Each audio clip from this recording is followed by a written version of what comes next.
प्रश्न आहे रोमन संख्या चिन्हानुसार यम वजा डी भागिले यल बरोबर किती. आता रोमन संख्या चिन्हानुसार हे जर सोडवायचं असेल तर यम डी आणि यल यांच्या किमती किती आहेत हे आपल्याला पाहावे लागतील. तर इथं तक्ता आहे आपल्या पुढं. तर यम 1000 आहे, यम बरोबर 1000. त्याच्यानंतर आपला अक्षर आहे डी, डीची किंमत आहे 500 आणि नंतरचं रोमन अंक आहे अक्षर आहे यल, यलची किंमत आहे 50. M 1000, D 500, L 50. दिलेल्या उदाहरणामध्ये या किमती आपण भरूया. यम 1000 वजा डी 500 भागिले यल 50. आता क्रियांचा क्रम जर आपण पाहिला तर हा शब्द आपल्याला लक्षात ठेवावा लागतो, कंस भागुबेव. म्हणजे पहिला जर कंस असेल गणिती क्रियामध्ये तो पहिल्यांदा सोडवावा. भागाकार आणि गुणाकार यापैकी जी क्रिया पहिली असेल ती करावी.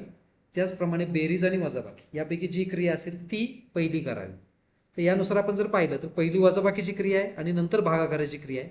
पण क्रियांच्या क्रमानुसार पहिला भागाकार करणं अपेक्षित आहे.